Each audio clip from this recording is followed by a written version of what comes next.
agar Allah memenangkan agamanya di atas seluruh agama. Meskipun orang-orang musyrik membenci hal itu.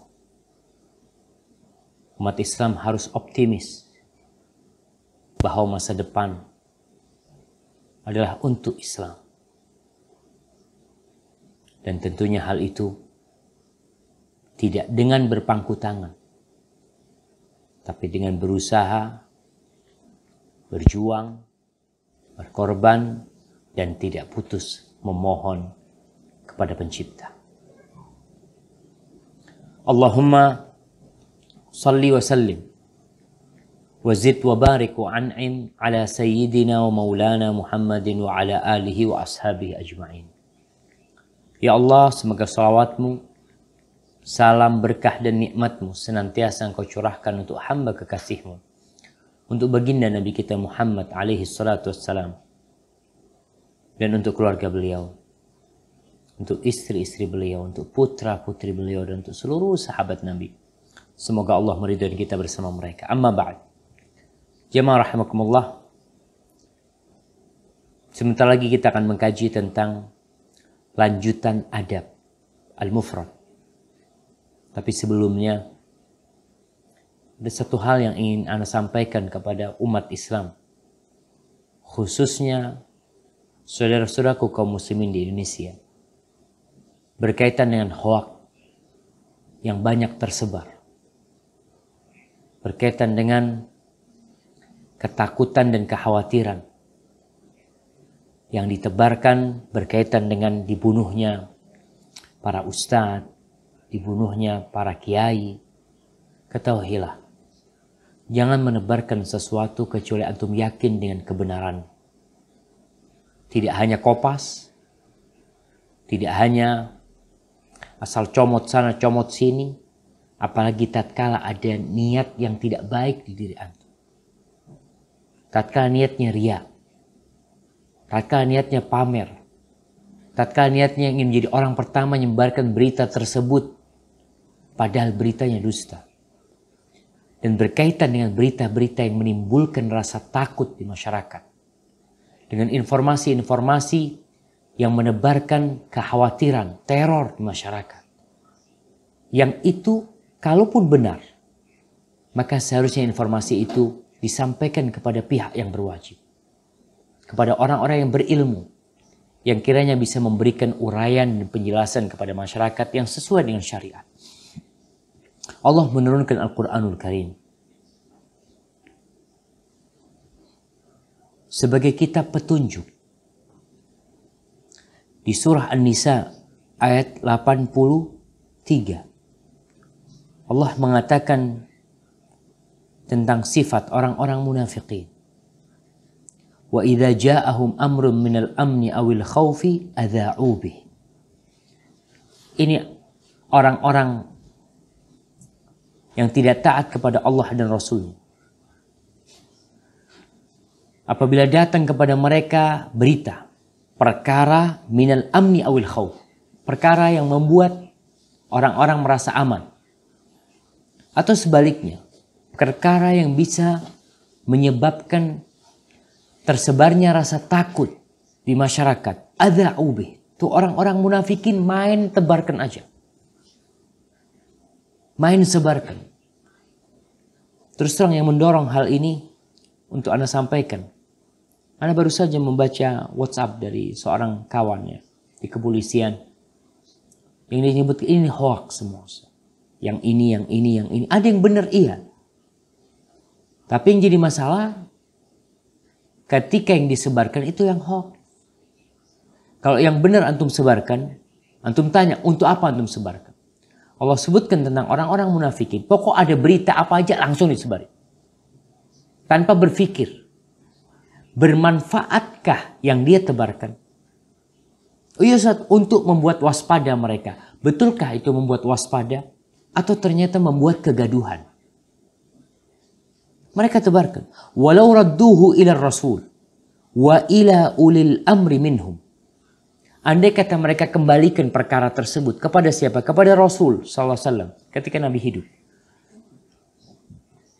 Atau kepada orang-orang yang memiliki kekuasaan. Orang-orang yang berilmu. Apa kata Allah? La'alimahu alladhina yastambitunahu minhum. Maka orang-orang yang bisa menyimpulkan perkara akan faham. Ini titik permasalahannya di mana. Tindakan apa yang perlu diambil.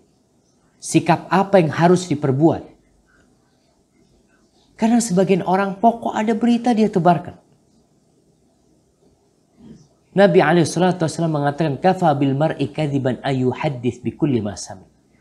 Cukup orang itu akan terhitung sebagai pendusta atau yang melakukan dusta apabila dia menyebarkan semua yang dia dengar. Semua yang masuk ke HP-nya, dia langsung teruskan. Semua yang masuk ke media sosial dia, apa yang dia lakukan, dia langsung teruskan kemana? Ke follower dia yang lainnya. Coba dikembalikan kepada orang-orang yang berilmu, kepada alim ulama. Alhamdulillah kita punya Majelis Ulama Indonesia. Kita punya ustadz-ustadz yang kita berhusnudzon kepada mereka. Agar mereka bisa menyimpulkan sesuatu yang baik untuk diambil. Apakah berita ini perlu disampaikan atau tidak? Perlu disampaikan, siapa yang menyampaikan? Gak sembarangan. Dalam agama kita pun sudah diatur. Allah mengatakan, walaula fadlullahi alaikum wa rahmatuhu lattaba'tumus syaitana illa qalila. Andai kata bukan karena karunia Allah dan rahmatnya kepada kalian, kalian itu akan mengikuti syaitan. Kecuali sedikit yang tidak akan mengikuti syaitan. Allah mengatakan, tunggu, ana bacakan ayatnya.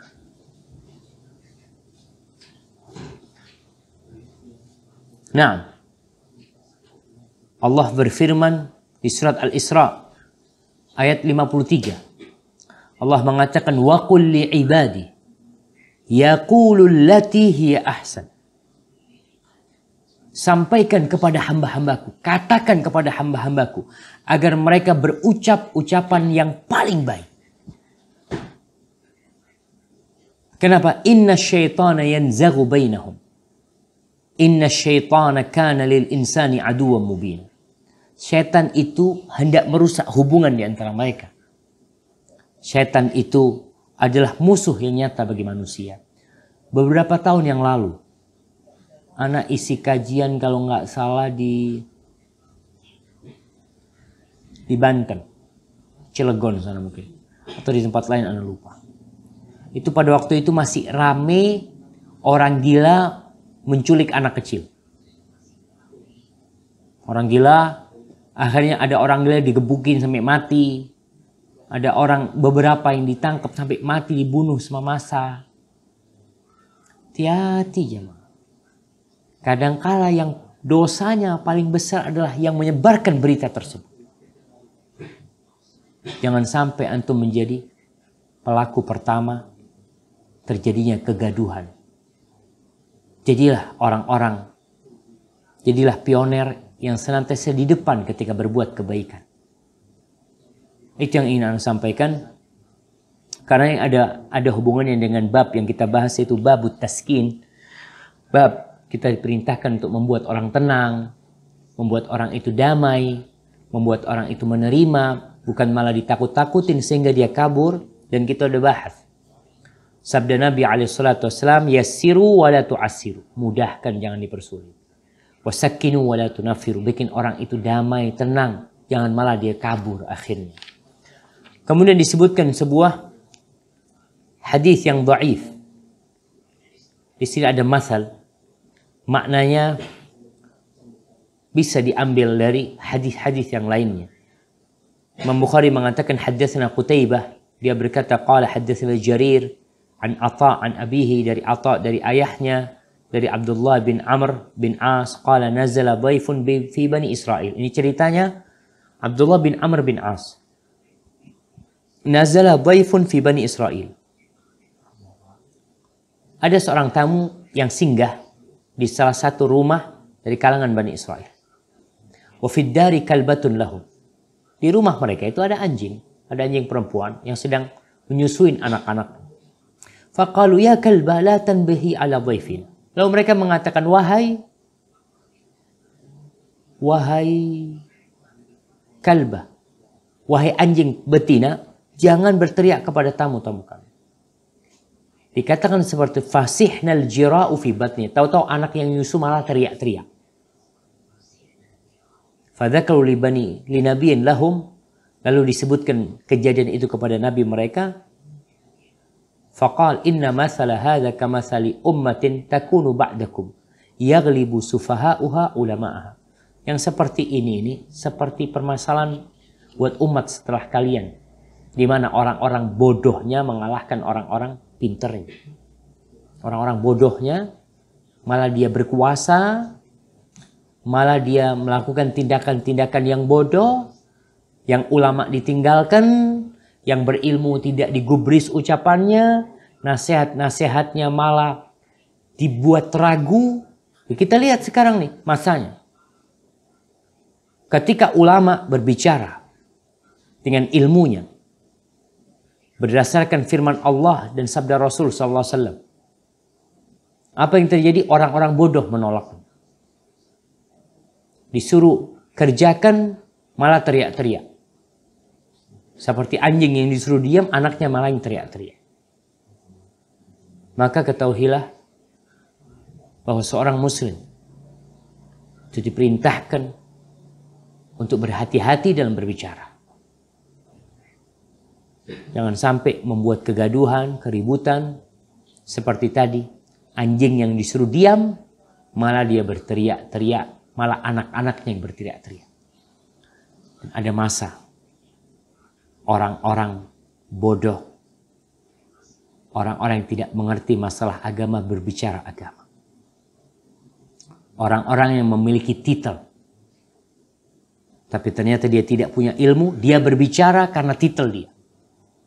Dia berbicara karena ada kamera di depannya.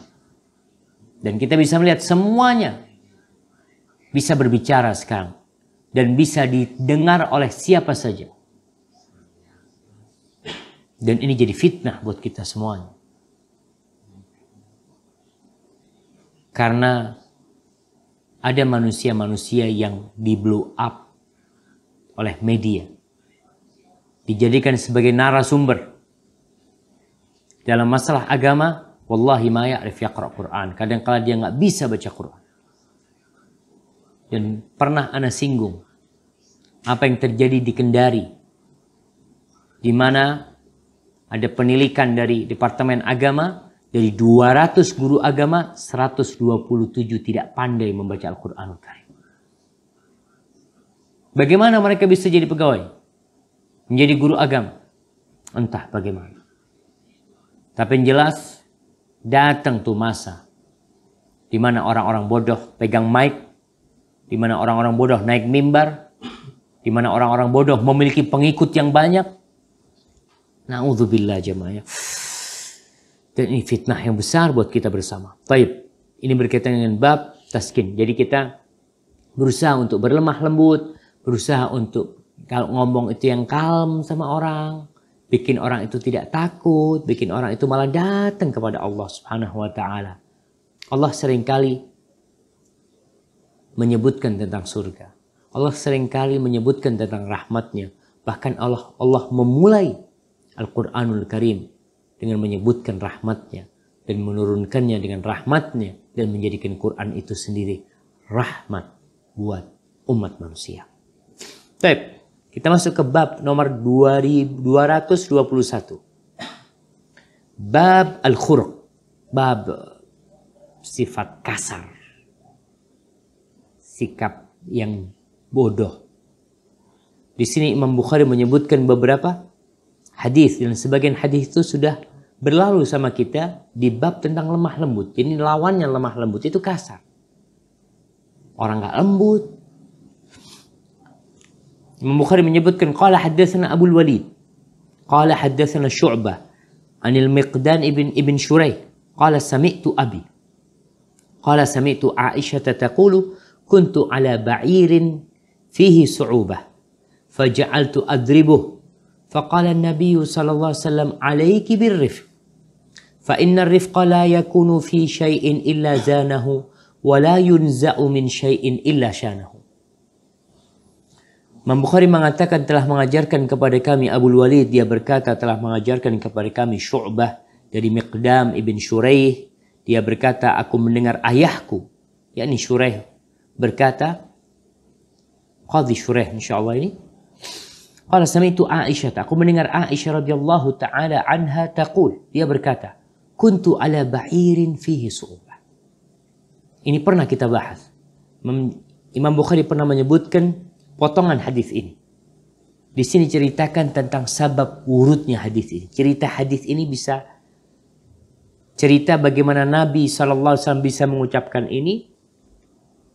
Apa penyebabnya? Kata Aisyah, suatu hari aku naik ontaku. Ontaku ini agak susah.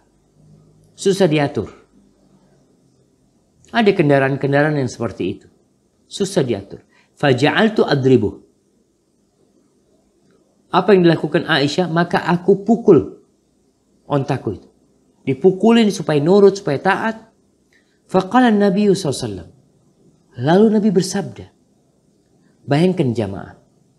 Aisyah radhiyallahu ta'ala, istri beliau, menaikin onta yang susah diatur. Nabi menegur Aisyah. Menegur istrinya yang dia cintai. Demi apa? Demi onta ini. Binatang. Antum bisa menyimpulkan bagaimana rahmatnya Nabi SAW sampai kepada binatang.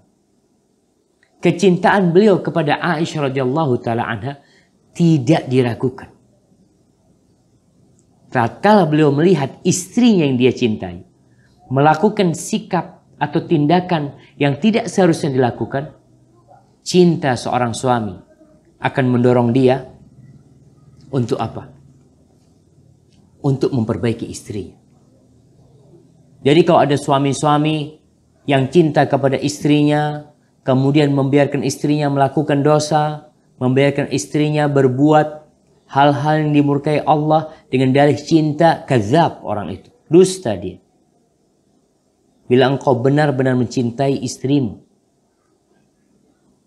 maka sejatinya antum akan melakukan segala sesuatu demi menyelamatkan istri dari api neraka. Kesalahan Aisyah mukul-mukul ontanya. Apa kata Nabi SAW? Alaiki birrifq. Aisyah, engkau harus lembut. Sampai kepada onta, sampai kepada onta. Alaiki birrifq, kata Nabi SAW. Engkau harus lembut. Ini bicara Nabi kepada Aisyah yang memukulin ontanya, yang mungkin onta itu, kalau kita pikir pantas dipukul. Wah jemaah, tadi anak ngisi bensin, ngisi solar tepatnya, ngisi solar. Tahu-tahu ada ibu yang teriak-teriak, anaknya itu ternyata nempel ke mobil anak, karena takut ibunya mungkin ya, takut nanti kena roda atau apa. Itu dibentak-bentak anaknya sambil mau dipukul. Wallah anaknya umur berapa? Mungkin umur 5-6 tahun. Wain rahmah. Wain. Mana rahmat dan kasih sayang seorang ibu? Sama onta aja sama Nabi SAW, Aisyah disuruh berlemah lembut. Apalagi sama anak yang masih kecil. Ada memang beberapa ibu yang kasar sama anaknya. Main tangan. Mukul sana sini. Padahal anak itu belum boleh dipukul umpamanya. Apalagi di depan orang dia lakukan itu. Alaiki birrifq. Nabi berpesan kepada Aisyah yang sedang memukul onta. Apa kata Nabi SAW? Fa inna rifqa la yakunu fi syai'in illa zana. Aisyah. Kelembutan itu tidak ada di sesuatu kecuali akan menghiasi. Wallahi, kalau antum melihat seorang wanita yang mungkin tidak cantik, yang mungkin ya biasa-biasa aja, tapi tatkala dia lembut, subhanallah. Wala yakunu wala yunza'u min syai'in illa syana. Tapi kalau kelembutan itu dicabut, dari sesuatu, maka akan mencoreng dan menjelekkan. Akan memburukkan. Kalau antum punya istri yang cantik tapi kasar ucapan, hatinya keras, maka hilang kecantikan. Begitulah seorang muslim yang tampan wajahnya, tapi tatkala kasar omongannya, sampai ada orang-orang yang mengatakan tidak pantas wajah ini ada di sosok yang seperti ini. Karena seharusnya lah, bila antum pakai baju yang bagus, Allah kasih kepada antum wajah yang tampan, wajah yang cantik, seharusnya hal itu mendorong antum untuk memperbagus sikap dan akhlak antum. Ingat sama doa Nabi SAW. Nabi mengatakan, Allahumma hassanta khalqi fahassin khuluqi. Ya Allah, engkau indahkan rupaku. Engkau indahkan penciptaanku. Maka aku memohon kepadamu agar engkau memperindah akhlakku. Maka berkaitan dengan hal ini, tolong nih, orang tua khususnya, para pendakwah apalagi, para ustadz, para guru. Baik. Kemudian yang selanjutnya, Al-Imam Bukhari mengatakan haddatsana Shadaqah, telah mengajarkan kepada kami sedekah. Qala akhbarana Ibn Ulayyah anil Jurairi an Abi Nadrah qala rajulun yuqalu lahu Jabir atau Juwaybir talabtu hajatan ila Umar fi khilafatihi fantahaitu ila al-Madinati laylan faghadawtu alayhi wa qad utitu fitnatan wa lisanan aw qala mantiqan fa akhadtu fi ad-dunya fasaghartuha fataraktuha la taswi shay'an wa ila janbihi rajulun abyadu asy-sya'r abyadu ath-thiyab faqala lamma faragtu kullu qawlika kana muqariban illa wuqu'uka fi ad-dunya wa hal tadri ma ad-dunya inna ad-dunya fiha balaghan aw qala zaduna ila al-akhirah wa fiha a'maluna allati nujza biha fil akhirah. Qala fa akhadha fi dunya rajulun huwa a'lamu biha minni. Faqultu ya amiral mu'minin, man hadha ar-rajul alladhi ila jambik? Qala sayyidul muslimin Ubay bin Ka'ab. Baik. Berkaitan dengan yang kedua ini, sanadnya disebutkan dhaif. Tapi secara makna sahih. Ayat-ayat Al-Quran, hadis-hadis yang lainnya menguatkan tentang urusan dunia ini. Bagaimana kita berurusan dengan dunia ini, kita nggak boleh kasar, kita nggak boleh jelek-jelekin dunia. Bagaimanapun dunia itu adalah ladang untuk akhirat, jembatan menuju akhirat. Di sini Imam Bukhari mengatakan telah mengajarkan kepada kami sedekah. Dia berkata telah mengajarkan kepada kami Ibn Ulayyah, meriwayatkan dari Jurairi, dari Abi Nadrah, telah berkata seorang dari kami yang namanya Jabir atau Juwaybir. Suatu saat aku menginginkan sesuatu, ada perlunya. Dia memiliki perlu atau urusan dengan Umar bin Khattab radhiyallahu taala anhu, maka dia datang di malam hari. Sampai Madinah malam hari, paginya datang jumpain Umar. Jabir atau Juwaybir ini menceritakan bahwa dirinya telah diberi oleh Allah Subhanahu wa taala kecerdasan dan kepiawaian dalam berbicara. Jabir atau Juwaybir ini. Maka ketika aku menjumpai Umar, aku berbicara dengan Umar tentang dunia. Aku bikin dunia itu kecil. Dan aku bicara tentang dunia yang akhirnya dunia itu tidak ada harganya sama sekali. Dan di samping Umar ada seorang laki yang jenggotnya putih, bajunya putih, rambutnya putih, jenggotnya putih, bajunya putih. Setelah aku berbicara, aku selesai ngomong. Orang itu berkata, semua yang kau katakan tadi itu ya mendekati kebenaran lah. Kecuali pencelaanmu terhadap dunia. Wahal tadrimat dunia, apakah engkau tahu dunia itu apa? Inna dunya fiha balaghan au zaduna. Dunia itu ada bekal buat kita kepada akhirat. Sahih jemaah. Islam tuh tidak mengajak agar orang meninggalkan dunia. Ibadah aja, sholat aja, masjid aja, tidak bekerja, enggak. Seorang muslim diperintahkan untuk bekerja. Untuk apa? Untuk akhiratnya. Allah mengatakan wabtaghi fima ataka Allahu ad-daral akhirah wa la tansa nasibaka minad dunya. Carilah dari apa yang Allah berikan kepadamu akhirat. Jangan lupa dengan dunia. Rasulullah SAW mengajarkan doa kepada kita tiap hari kita baca. Agar kita minta rizki. Allahumma inni as'aluka ilman nafi'an. Wa rizqan tayyiban wa amalan mutaqabbala. Beliau bercerita bahwasanya ada bagian dunia ini yang merupakan faktor penopang kebahagiaan. Beliau sebutkan 4.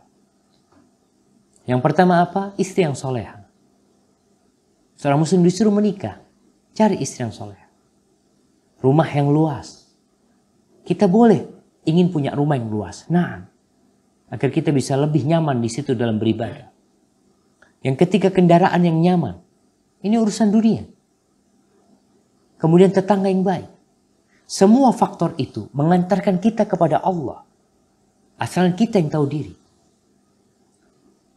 Wa fiha a'malun allati nuzza biha fil akhir. Di dunia ini tempat kita beramal. Yang kita akan mendapatkan imbalan atas apa yang kita amalkan di dunia ini nanti di akhir. Artinya kehidupan dunia ini kita perlu dengan kehidupan ini.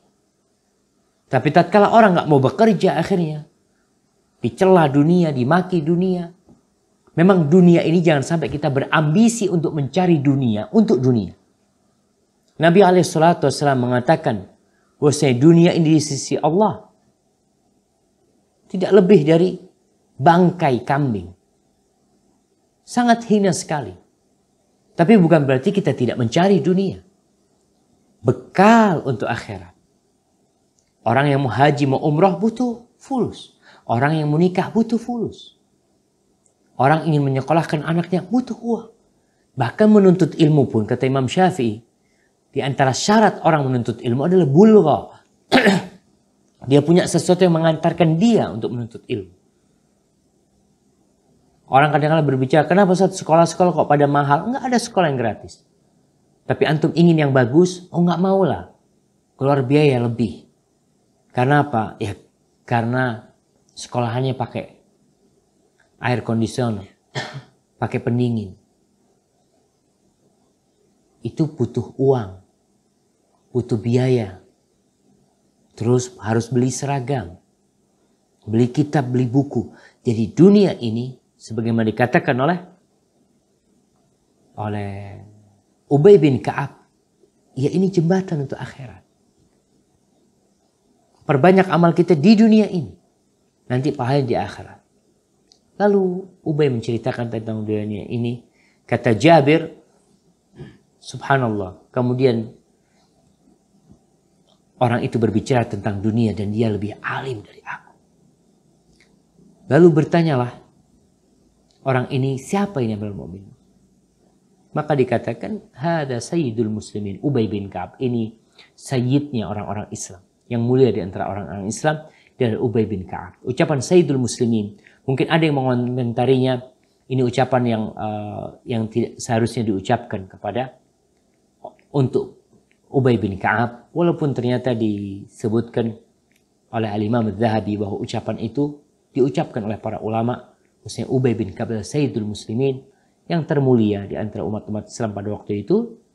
Tapi dia bukan yang paling mulia. Dia termasuk dari yang termulia. Termasuk dari yang termulia dari umat Islam. Ubay bin Ka'ab, sahabat Nabi, penulis wahyu ya. Ubay memiliki kelebihan yang banyak sekali yang disebutkan dalam hadis-hadis. Kelebihan Ubay bin Ka'ab. Nabi mengajarkan kepada Ubay bin Ka'ab, kalau nggak salah yang ana lupa, tentang keutamaan ayat kursi. Baik, kemudian yang selanjutnya. Ya, jadi apa hubungannya dengan kasar? Hadis ini berhubungan bagaimana seorang muslim ketika mensifati sesuatu, hendaknya dia objektif. tidak ya tidak sedikit-sedikit mencela, mencaci, memaki, enggak lah. Dia objektif, ketika sesuatu memang harus dipuji, dia puji. Urusan dunia ini memang ya akan kita tinggalkan, dunia ini fana, tapi ingat di dunia ini kita bekerja, kita beramal. Dan kemudian hadis yang selanjutnya, Al-Imam Bukhari mengatakan, qala haddatsana Ali, qala haddatsana Marwan, qala haddatsana Qannan bin Abdullah An-Nahmi, qala haddatsana Abdurrahman bin Awsajah, anil Bara' bin Azib radhiyallahu ta'ala anhu qala, qala Rasulullah sallallahu alaihi wasallam, al-asharatu syarrun. Imam Bukhari menyebutkan telah mengajarkan kepada kami Ali, dia berkata telah mengajarkan kepada kami Marwan, dia berkata telah mengajarkan kepada kami Qannan bin Abdullah An-Nahmi, dia berkata telah mengajarkan kepada kami Abdurrahman bin Awsajah dari Bara' bin Azib, bahwa Rasulullah sallallahu alaihi wasallam bersabda, al-asharatu syarrun. Al-asyarah adalah orang yang menolak nikmat, mengkufuri nikmat, maka dia adalah orang yang buruk.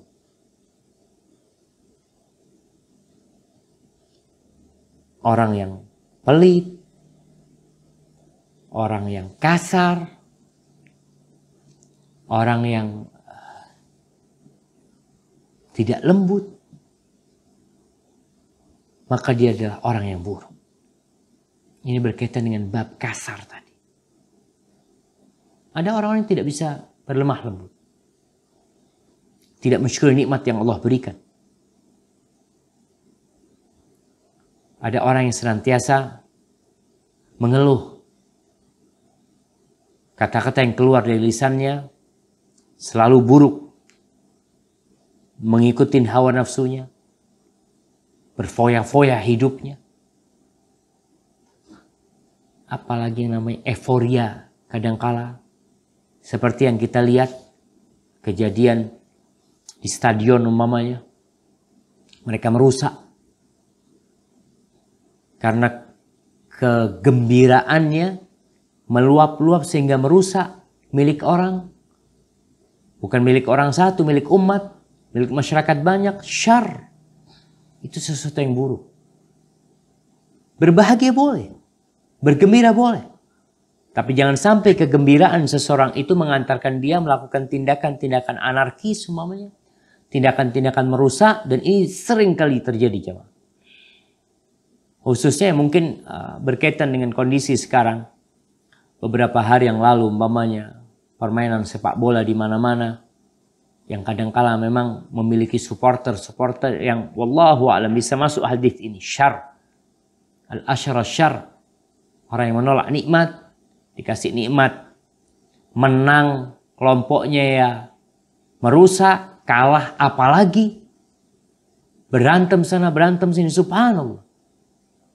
Ini memang orang-orang kadang-kala nggak sholat jemaah, nggak berbakti sama orang tuanya, tidak baik sama keluarganya. Bagaimana dengan benda-benda yang seperti itu? Maka disebutkan di sini bahwasanya orang-orang yang seperti ini, yang kufur nikmat, dikasih nikmat marah-marah, dikasih kegembiraan malah merusak, maka dia adalah orang yang buruk. Tadi kasar kalau ngomong, tindakannya seperti itu juga. Taib. Kemudian kita masuk ke bab yang selanjutnya. Ini bab berkaitan dengan bab istina'il mal. Babun istina'il mal. Kalau di bab kasar tadi disebutkan tentang urusan harta, urusan dunia ini, ada bab nomor 222 berkaitan dengan membuat harta. Bukan bikin duit. Tapi gimana seorang muslim itu ya berusaha untuk bekerja, nggak males, tidak berbangku tangan, selalu menjadi anak buah, menjadi pegawai, jadi bos, boleh jadi bos, jadi atasan iya, jadi pengusaha, punya anak buah. Dan itu dianjurkan di dalam Islam. Seorang mukmin untuk semangat bekerja. Mencari dunia bukan untuk dunia. Mencari dunia untuk akhiratnya. Kenapa? Ya jangan capek-capek kemudian ditinggal. Dan juga jangan males. Seperti sebagian orang yang maunya jadi pegawai aja. Nggak ada ingin jadi pengusaha apa. Ustaz kan nggak apa-apa Ustaz. Nggak apa-apa. Mau jadi pegawai sampai mati nggak apa-apa. Tapi seorang muslim berusaha untuk jadi lebih baik lah. Dia buka lapangan pekerjaan buat orang lain. Dan ya berkaitan dengan bab bikin duit, bikin harta ini. Kita melihat kondisi umat Islam di negeri kita secara ekonomi ketinggalan dengan orang-orang non-muslim. Mereka yang bangun gedung-gedung tinggi. Mereka yang menguasai proyek-proyek. Kadang-kadang dari hulu sampai hilir mereka punya. Umat Islam hanya menjadi pegawainya belaka. Nggak ada semangat untuk merubah. Ustaz mungkin rezekinya kayak gitu. Ya. Kalau kita bicara rezeki itu baru kita ketahui kalau sudah nyampe sama kita. Artinya kita berusaha dapatnya berapa ya itu sudah. Taib. Imam Bukhari menyebutkan sebuah asar dari Umar bin Khattab radhiyallahu taala anhu. قال حدثنا أبو نعيم قال حدثنا حنش بن الحارث عن أبيه قال كان الرجل منا تنتج فرسه فينحرها أو تنتج فرسه فينحرها فيقول أنا أعيش حتى أركب هذا فجاءنا كتاب عمر أن أصله ما رزقكم الله فإن في الأمر تنفسا.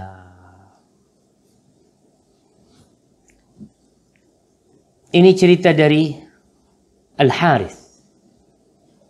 Dia cerita dulu di masa Umar nih muncul satu pemahaman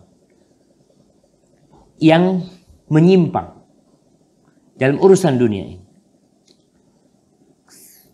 Dulu ada seorang di antara kita yang kudanya melahirkan. Kudanya melahirkan, apa yang dia lakukan? Dia sembelih anaknya.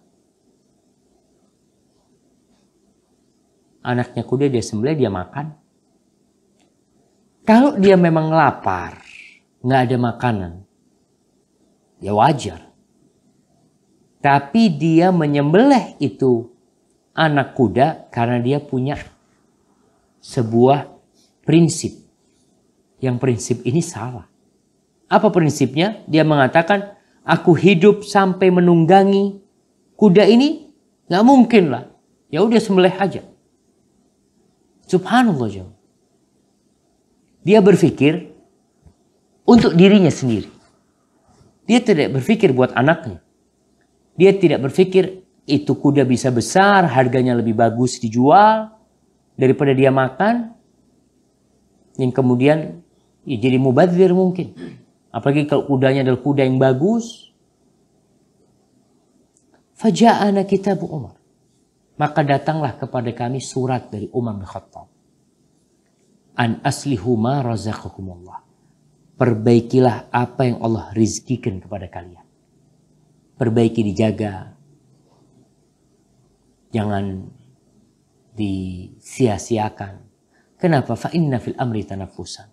Disebutkan bahwasanya ya urusannya ini nggak seperti yang disebutkan. Antum mau mati besok atau lusa, ada yang tahu tentang kematian itu. Artinya orang setelah itu akan hidup lagi. Bukan akan hidup lagi. Akan ada yang melanjutkan kehidupan itu. Jadi diperintahkan untuk menjaga harta. Tidak mensia-siakan.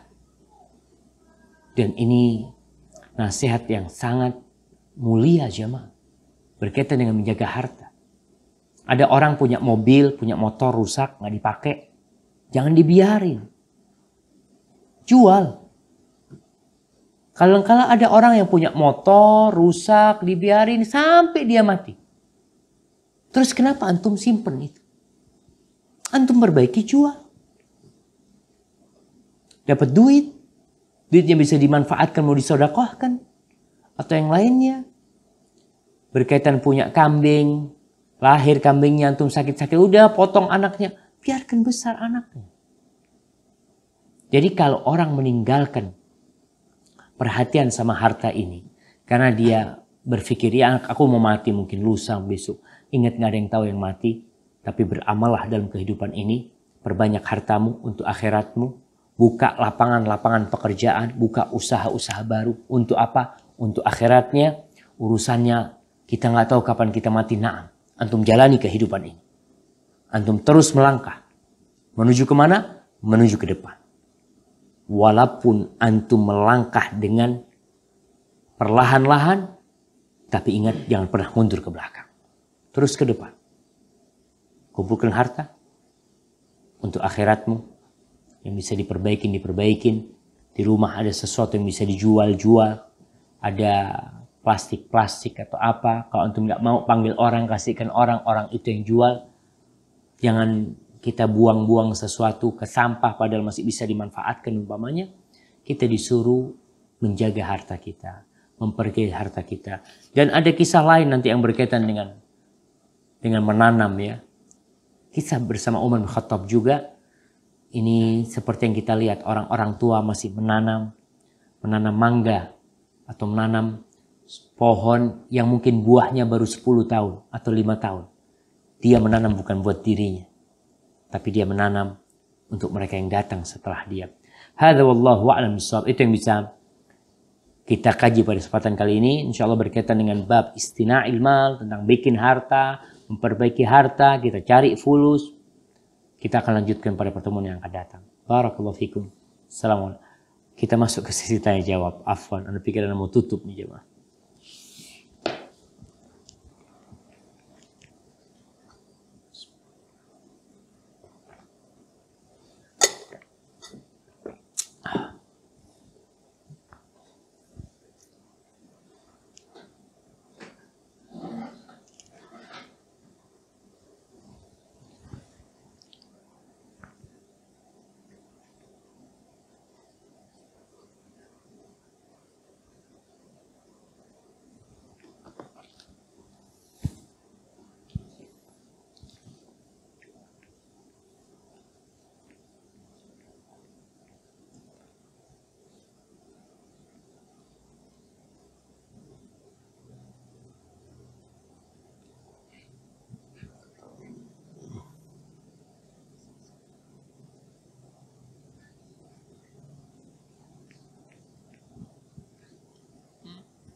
Ya, barakallahu fiik. Ini subhanallah saudara kita di Riau ya, yang dia mengatakan dia terlahirkan dari keluarga yang keras, punya watak keras. Tapi dia tahu bahwasanya ada akhlak yang diturunkan dan ada akhlak yang diusahakan. Terus kadang-kala dia ada masalah-masalah remeh di rumah yang bikin orang tuanya marah, nggak mau dengarkan dari anak ya, akhirnya menyebut anak durhaka. Apa yang harus dilakukan seorang anak? Baik, alhamdulillah sang anak tahu ada masalah di dirinya dan dia sedang dalam proses memperbaiki diri.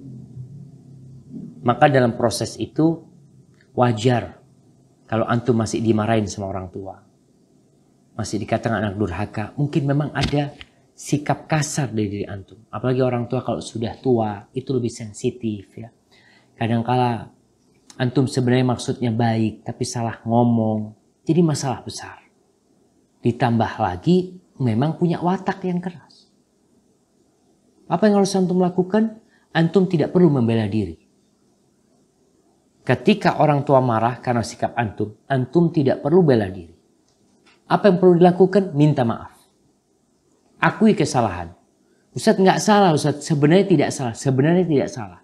Tapi karena orang tua memandang antum salah, maka antum minta maaf pada waktu itu. Ya, mohon maaf ya. Ana lakukan itu, doakan ana ingin berusaha untuk lebih baik ayah. Maka dengan cara antum terus minta maaf kepada orang tua antum, harapan ana akhlak antum semakin baik dan orang tua antum memahami kalau antum memang sedang berusaha untuk berbuat baik. Dan terus berdoa. Minta akhlak yang mulia selain dengan usaha, dengan doa, dan doakan orang tuanya. Dan kembali yang tadi ana sampaikan, tidak perlu antum bela diri di depan orang tua yang akhirnya jadi anak durhaka nantinya. Tapi kalau antum minta maaf, mudah-mudahan orang tua antum menerima permohonan maaf antum ya. Hadza wallahu a'lam bissawab.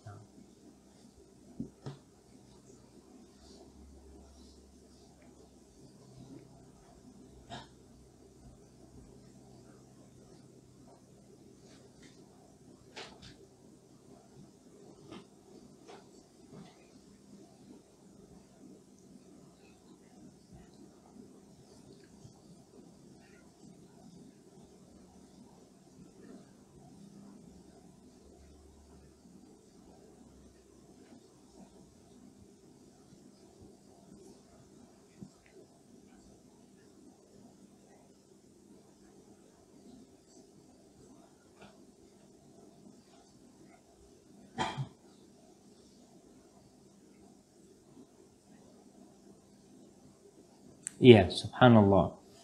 Ini berkaitan dengan ya mungkin unek-unek yang ada di hati ikhwan ini ya. Dia tahu bahasanya kita diperintahkan untuk kembali kepada Al-Quran dan Sunnah dalam masalah akidah, dalam masalah muamalah, dalam masalah ibadah ya. Itu terasa banget semangat teman-teman untuk mengamalkan Al-Quran dan Sunnah terasa banget dalam masalah akidah, dalam masalah ibadah, dalam masalah mengikuti sunnah. Tapi kalau sudah masalah akhlak, kadangkala memang masih kurang.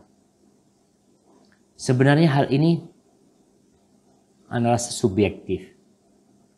Walaupun kita juga melihat adanya orang-orang yang ya mungkin penampilannya udah nyunnah. Kalau bicara tentang Al-Quran dan hadis, Masya Allah, butiran-butiran mutiara keluar dari lisannya. Tapi kalau dilihat akhlak dan perilakunya sangat buruk sekali. Bagaimana yang seperti ini? Iya. Ini terjadi dikarenakan banyak hal. Salah satunya adalah karena memang tidak belajar tentang akhlak. Iman yang kuat itu memiliki hubungan yang erat dengan akhlak. Bahkan Nabi SAW ketika berbicara tentang orang mukmin yang paling sempurna imannya. Jadi kalau kita lihat al-imanu, kata Nabi SAW, bid'un wa sittun atau bid'un wa sab'una syu'bah. Iman itu 60 lebih cabangnya atau 70 lebih cabangnya. A'laha qawlu la ilaha illallah. Yang paling tinggi adalah la ilaha illallah. Lalu ketika Nabi berbicara yang paling rendah, beliau mengatakan wa'adnaha imatatul adza 'anit thariq. Menyingkirkan sesuatu yang mengganggu di jalan itu masuk iman. Masuk cabang keimanan. Wal haya'u syu'batun minal iman. Rasa malu itu termasuk dari cabang keimanan. Jadi kalau kita bicara keimanan, semuanya disebut keimanan. Yang 70 itu keimanan. Yang ada hanyalah tentang posisinya ada di mana. Sampai membuang sesuatu di jalan itu masuk iman. Ketika antum melihat sesuatu di jalan lalu antum tidak memindahkannya, berarti iman antum belum sempurna. Ditambah yang lain-lainnya. Ketika antum kasar, karena termasuk cabang keimanan adalah berlemah lembut. Ketika antum kasar beromong, berarti iman antum kurang. Rasulullah SAW mengatakan, akmalul mu'minina imanan ahsanuhum khuluqan. Orang mukmin yang paling sempurna keimanannya ketika dia mengumpulkan cabang-cabang keislaman itu. Siapa dia? Dia adalah yang paling sempurna akhlak. Jadi kesempurnaan akhlak itu masuk iman dan tanda iman. Dan kalau antum memiliki keimanan yang kuat, maka tunjukkan di perilaku dan akhlak. Kadang-kala orang menabrak-nabrakkan. Ustadz fulan ini Ustadz, ya Allah, Sholatnya sih nggak ke masjid, tapi akhlaknya bagus banget. Ya mungkin dia belum tahu tentang masalah sholat ke masjid. Tapi dia punya fitrah yang mulia. Karena tidak ada jamaah seorang berakhlak mulia melainkan dia punya fitrah yang bagus. Fitrah yang salimah. Sebagaimana seharusnya orang yang akhlaknya mulia, ya imannya sempurna. Maka kita harus menggalikan kepada diri kita, khususnya teman-teman yang udah pada ngaji ya. Apalagi sosok seorang ustadz umpamanya, yang mengajak umat, yang menjadi suri tauladan buat mereka. Kalau ternyata dia hanya pandai menyampaikan tapi tidak pandai mengamalkan, maka akan membuat orang jadi zuhud terhadap ilmunya. Jadi nggak mau sama ilmu dia. Gara-gara perilaku dia. Hada wallahu a'lam bishawab. Nah.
Barakallahu fiik. Masya Allah jemaah.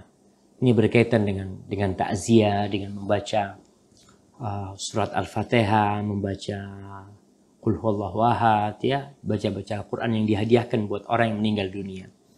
Apakah ada dalil yang seperti itu? Adapun berkaitan dengan menghadiahkan pahala kepada orang yang meninggal dunia, seperti kita membaca Al-Quranul Karim, membaca surat Yasin, membaca Al-Waqi'ah, membaca Al-Baqarah, atau membaca Al-Quran, semuanya, lalu kita hadiahkan kepada orang yang meninggal, masalah ini menjadi masalah yang diperselisihkan oleh para ulama. Apakah itu bisa dihadiahkan seperti hadiah sodaqah? Kita sodaqah buat meninggal jelas. Pendapat yang kuat sampai kepada yang meninggal dunia. Kita bisa menghajikan orang yang meninggal dunia. Kita bisa mengumrohkan orang yang meninggal dunia. Kita potong kurban buat orang yang meninggal dunia. Tapi kalau menghadiahkan bacaan Quran, ini diperselisihkan oleh para ulama. Jadi masalah menghadiahkannya, sebagian ulama berpendapat tidak sampai pahalanya. Karena yang ada dalilnya adalah sedekah. Dan sebagian berpendapat kalau itu sampai. Bahkan di Al-Imam Syafi'i berpendapat tidak sampai. Tapi kalau dibuat sebuah ritual, sebuah acara, yang kemudian mereka menghadiahkan amalan itu yang perlu ditanyakan kepada mereka yang mengadakan acara tersebut. Apakah memang Nabi mengamalkannya? Apakah memang Abu Bakar mengamalkannya? Apakah Rasulullah SAW bersama para sahabatnya mengamalkannya?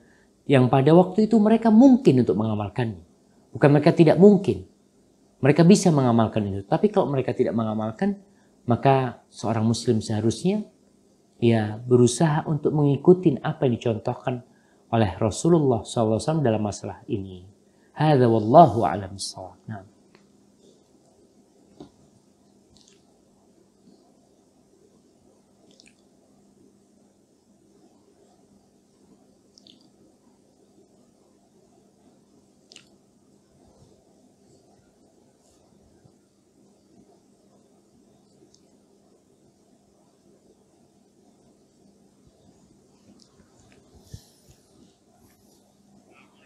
Waalaikumsalam warahmatullahi wabarakatuh.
Masya Allah, barakallahu fiik. Iya, berkaitan dengan pertanyaan ini menarik sekali jemaah. Ketika tadi disampaikan bahwasanya kita tidak boleh mencela dunia, menghabisi dunia. Maksudnya mencela dunia ini menghabisi dunia. Dunia ini tidak lebih dari satu sayap nyamuk di sisi Allah SWT. Tapi dunia ini juga Rasulullah Sallallahu Alaihi Wasallam ketika para sahabat berbicara tentang kekayaan dalam dunia ini, beliau mengatakan la ba'sa bil ghina. Nggak apa-apa kekayaan itu. Liman ittaqa. Bahkan berkaitan dengan harta, Allah menamakan harta itu khair. Khair, kebaikan. Wa innahu lihubbil khairi lasyadid. Manusia itu mencintai kebaikan berat banget. Allah sebutkan harta itu khair, ya artinya kebaikan. Kemudian Allah sebutkan ketika berbicara tentang warisan, tentang wasiat. Kutiba alaikum idza hadara ahadakumul maut in taraka khairan al-wasiyah. Kalau dia meninggalkan kebaikan. Apa yang disebut khairan di sini? Harta. Jadi kalau bicara berkaitan dengan dunia ini, kalau tadi dikatakan tidak ada pujian buat dunia ini. Iya, pujian mutlak nggak ada buat dunia ini. Dunia ini akan ditinggalkan. Tapi yang tadi disebutkan bosnya, dunia ini adalah mazra'atul akhirah, adalah kebun untuk akhirat. Dan kita diperintahkan untuk bercocok tanam di mana? Di dunia ini. Jadi kalau dikatakan kontradiksi sebenarnya kurang pas ya. Mungkin ana yang salah menyampaikan bahwasanya kita tidak boleh mencela dunia, menghabisi dunia, seakan-akan dunia ini nggak perlu kita hidup di dunia, nggak perlu ngurusin dunia, nggak benar juga. Makanya kita lihat Umar bin Khattab radhiyallahu taala anhu ketika melihat orang-orang memotong ontanya yang masih anak-anak karena dengan harapan, aduh udah anak mau mati, nggak ada urusan sudah, masa anak akan hidup sampai menunggangi kuda ini? Enggak. Jadi mungkin itu yang bisa anak sampaikan, bahwasanya memang secara mutlak kita tidak boleh menghabisi dunia ini. Karena apa? Karena tadi disebutkan bahwasanya dunia ini adalah bekal untuk akhirat kita. Kita diperintahkan untuk cari dunia untuk akhirat kita. Bekerja untuk cari dunia. Menghidupi anak-anak. Kita diperintahkan agar kita bisa sedekah. Dari mana? Dari dunia ini. Namun kita tidak boleh berambisi dunia. Artinya ambisinya mau cari dunia, nggak mau cari akhirat. Itu yang tidak diperbolehkan ya. Jadi kalau berkaitan tidak ada pujian untuk dunia. Ya kalau pujian mutlak untuk dunia nggak ada. Karena bakal ditinggalkan. Tapi Rasul SAW menjelaskan bahwasanya ada faktor pendukung kebahagiaan di dunia ini. Apa? Istri yang soleha, rumah yang luas. Itu termasuk faktor. Ini urusan dunia. Kendaraan yang nyaman. Itu semua urusan dunia. Dan kita nggak ada masalah. Bahkan itu menjadi pendukung kebahagiaan kita. Kita punya rumah luas. Kepingin punya rumah luas gitu. Nggak ada masalah dalam masalah itu. Jadi kalau dikatakan kontradiksi mungkin kurang tepat ya. Jadi sebenarnya kita tidak boleh berambisi dunia. Tapi kita juga tidak boleh menghabisi dunia sehingga dunia ini nggak ada artinya. Padahal dunia inilah tempat kita hidup mencari akhirat. Di sini. Tapi jangan berambisi dunia. Tadi harta yang dikeluarkan. Manusia itu cinta dengan harta disebut kebaikan. Karena ada kebaikan di harta itu. Apa kebaikannya? Sekarang Anda bisa berpakaian. Karena ada harta. Anda bisa ada laptop. Ada tablet. Karena ada harta. Antum sekarang bisa menyaksikan lewat TV. Karena ada harta. Mungkin seperti itu. Wallahu a'lam. Mudah-mudahan jawaban Ana sesuai dengan pertanyaan. Tapi kalau mungkin salah nanti Ana akan perbaiki. Barakallahu fikum.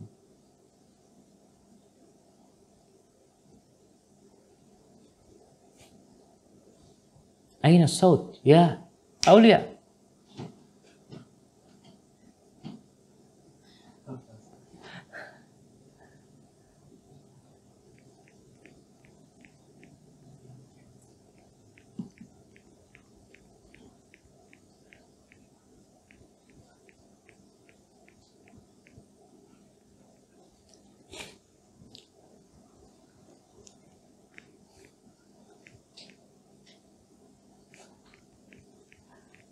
Nah, Masya Allah, Masya Allah. Ini pertanyaan menarik, Kak. Menarik banget buat Ana nih. Bagaimana menyikapi suami yang bersifat kasar? Yang kalau si istri menjawab atau berusaha untuk menenangkan, yang ada malah keributan. Makanya jangan jawab. Jangan jawab. Jangan diskusi. Jangan mengeluarkan alasan. Apa? Minta maaf. Kenapa? Karena kondisinya dia sedang marah. Orang marah itu susah bisa menerima alasan yang kita sampaikan. Dia dalam kondisi marah. Yang ada kita salah. Makanya kalau mau ada hak jawab dari istri. Enggak, Ustaz, Ana nggak salah. Ustaz. Ana mau jelasin tapi dia nggak mau. Jangan jelasin. Ketika dia tidak mau dan tidak menerima, nanti jangan jelasin. Sudah, minta maaf. Nanti kalau ada waktu. Karena amarah itu jamaah. Amarah itu sebentar. Maka biarkan amarah itu pergi. Ketika anti menjawab sebagai seorang istri. Suami marah, suami kasar. Dan memang udah wataknya kayak gitu mamanya. Anti tahu. Anti hidup bersama dia. Di dalam kamar. Di atas ranjang, di meja makan, di ruang tamu, di mobil. Kendaraan, anti udah tahu sama suami anti. Anti lihat, oh stylenya kayak gini nih suami. Kalau Ana jawab marah, anti udah tahu, jangan dijawab. Bagaimana? Buat dia tidak marah. Apakah anti bisa? Anti insya Allah bisa. Karena anti tahu kenapa dia marah. Beberapa kali Ana sampaikan bahwasanya seorang istri itu insya Allah, dengan izin Allah, kalau dia mau menundukkan suaminya, menjadikan suaminya tidak marah, insya Allah dia bisa. Karena dia punya kunci. Dia udah tahu. Suami Ana ini biasanya marah apa? Kalau nasi dingin. Suami Ana marah kalau mamanya dia datang, Ana nggak ada di rumah. Udah tahu nih. Terus gimana caranya? Ya udah. Sediakan nasi di rice cooker yang hangat terus ya. Kalau misalnya dia punya tehnya kalau habis dia marah, tehnya dingin dia marah. Atau masalah-masalah yang remeh dia marah. Anti tahu masalah apa yang remeh dia marah, catat. 1, 2, 3, 4, 5. Lalu tentukan apa sikap yang harus dilakukan. Bukan menjawab suami. Ana bukan sedang belain suami anti, enggak. Ana bukan sedang membelain para suami, tidak. Ada suami-suami yang memang tidak benar. Suami-suami yang zalim. Dia kelak akan mendapatkan hisab pada hari kiamat nanti. Dia melukai hati istrinya. Dia menyakiti istrinya. Kelak akan ada sidang nanti pada waktu itu. Dan Allah tidak akan menzalimi satupun manusia. Tapi sekarang kan anti butuh solusi sekarang. Bagaimana supaya rumah tangga ini damai, tentram. Maka jangan jawab. Jangan berikan alasan. Yang ada minta maaf sama suami. Dan cari masalah-masalah remeh yang ternyata membuat anti jadi ribut. Tutup itu. Barakallahu fiik.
Masya Allah jemaah. Ini ada seorang bapak-bapak yang bertanya tentang orang yang menyemir rambutnya dengan warna hitam. Apakah wudhunya sah atau tidak? Subhanallah jemaah. Antum bisa bayangin ketika seorang mulai belajar agama. Dia mulai takut.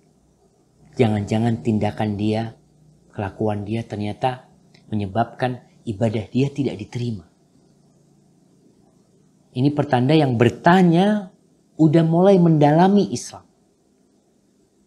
Karena sampai hal yang seperti ini banyak orang nggak kepikiran dengan hal seperti itu. Tapi berkaitan dengan wudhunya orang yang rambutnya disemir warna hitam. Berkaitan dengan semir warna hitam, insya Allah udah pernah Anda sampaikan bahwasanya yang sunnah itu menyemir tidak dengan warna hitam. Sebagian ulama mengharamkan semir dengan warna hitam, sebagian memakruhkannya. Tapi dalam dua hal itu dilarang sebenarnya. Baik yang sampai tingkatan haram atau makruh. Seorang muslim hendaklah meninggalkan larangan Nabi SAW. Semir dengan warna-warna yang lain. Bagaimana dengan wudhunya? Apabila air itu sampai ke rambutnya, nggak ada masalah. Dan sejatinya orang berkaitan dengan rambut ini bukan mencuci rambutnya, tapi mengusap rambut. Bahkan seorang yang pakai imamah, dia diperbolehkan untuk mengusap di atas imamahnya. Baik dengan dimulai dengan ujung rambutnya sedikit lalu ke belakang dia isap, insya Allah nggak ada masalah. Jadi wudhunya orang yang semir warna apapun nggak ada masalah sebenarnya. Cuma memang yang dibicarakan oleh para ulama biasanya dengan hal-hal yang menghalangi terkenanya air. Yang kita cuci memang. Tangan dicuci. Kaki dicuci, bukan diusap. Dicuci, wajah dicuci. Kalau ada hal-hal yang menutupi sampainya air ke yang harus kena air, maka tatkala itu tidak sah. Seperti orang yang pakai kuteks ya, atau kena cat umpamanya, sehingga air itu tidak masuk, maka tatkala itu wudhunya tidak sah. Tapi berkaitan dengan semir rambut nggak ada masalah insya Allah, karena juga rambut itu bukan dicuci, diusap ya. Barakallahu fikum. Hadza wallahu a'lam bissawab.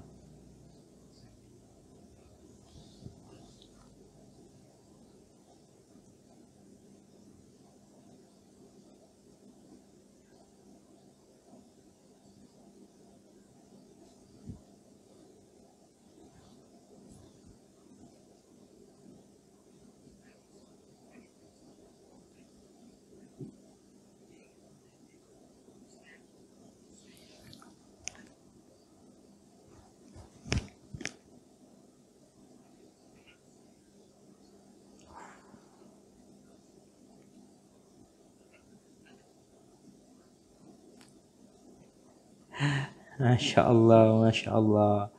Jemaah, ini pertanyaan menarik nih. Ada seorang pemuda dulu rajin ke masjid, setelah pacaran jadi malas ke masjid.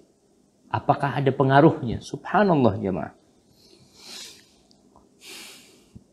Ketahuilah bahwa dosa itu apa saja, dosa apa saja itu akan membuat kita jauh dari Allah. Dan dampak buruk dosa itu ketika hamba dihalangi dari bisa menikmati ibadah sama Allah SWT. Orang yang pacaran, apa yang dia lakukan sebenarnya? Dia akan berduaan dengan wanita tersebut. Dia akan ngobrol dengan wanita tersebut. Dia akan kepikiran dengan wanita tersebut. Sehingga dia lebih sering mengingat wanita tersebut daripada Allah Jalla Jalaluh. Jadi kalau dikatakan malas, pantas malas. Karena dia sudah terjebak dalam lingkaran setan di sana.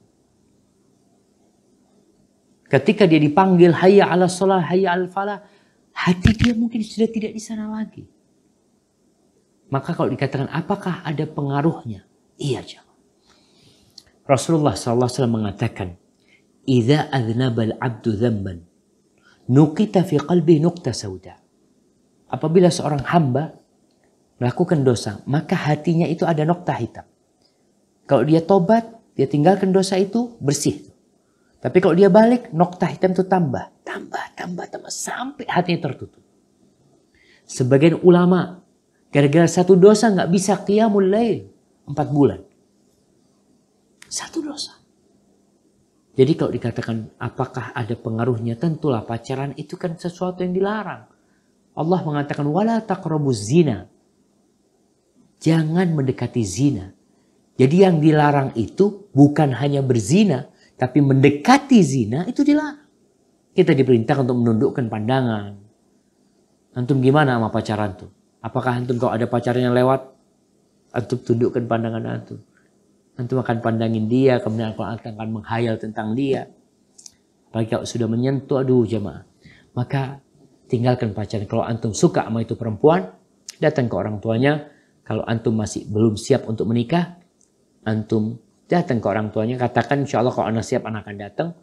Mudah-mudahan dengan cara seperti itu, Allah kembalikan ibadah antum. Dan antum bisa ke rumah Allah lagi dengan semangat. Itu yang menjadi penutup kajian kita pada kesempatan kali ini. Apabila yang Anda sampaikan benar itu dari Allah Jalla Jalaluh. Kalau ada yang salah dan kurang berkenan, itu dari diri Anda pribadi. Allah dan Rasul yang terbebaskan dari kesalahan itu. Subhanakallahumma bihamdika. Asyhadu an la ilaha illa anta astaghfiruka wa atubu ilaik. Sampai berjumpa kembali. Assalamualaikum warahmatullahi wabarakatuh.